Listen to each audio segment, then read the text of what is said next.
2010 Physics Senior External Exam, Paper 2, Question 1.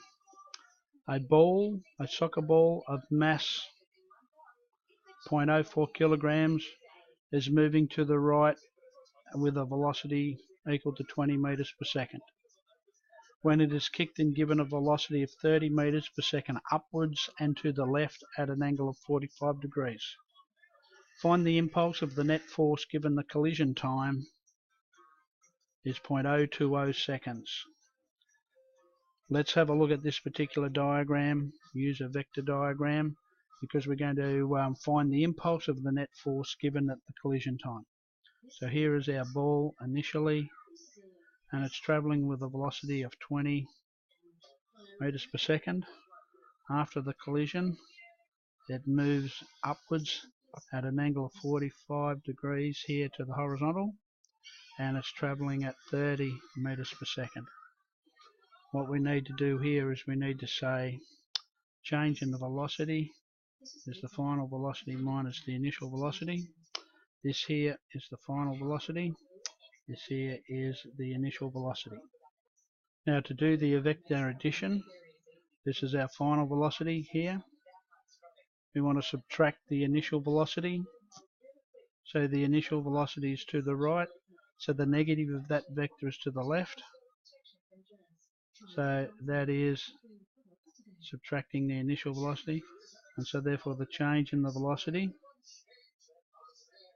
will be this component here of our triangle. Noting of course that this angle here, 45 degrees to the horizontal, also 45 degrees to the vertical. So I can now work out this particular component here. Now that's simply going to be V cos 45. So 30 times cos of 45 degrees.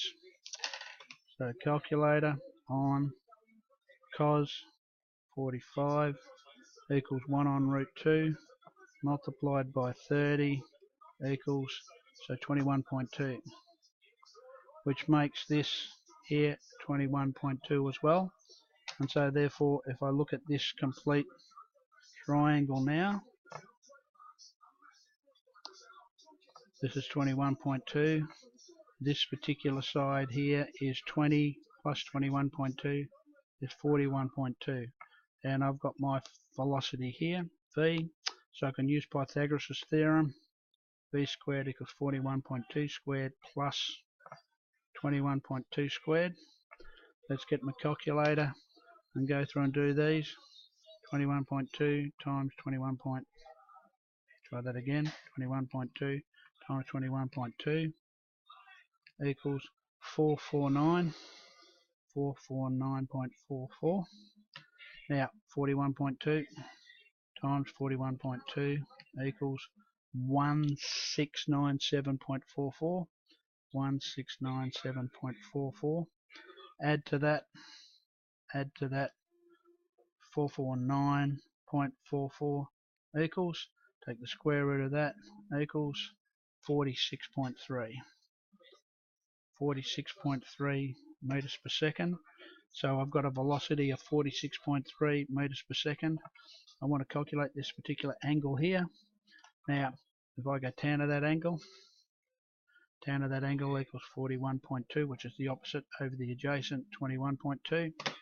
So 41.2 divided by 21.2 equals 1.943. I take the inverse tan of that. Try that again. The inverse tan of 1.943 equals 62.7 degrees. 62.7 degrees, 62.8 degrees, 62.8 degrees when I round it. So velocity, change in velocity 46.3, and at an angle of 62.8.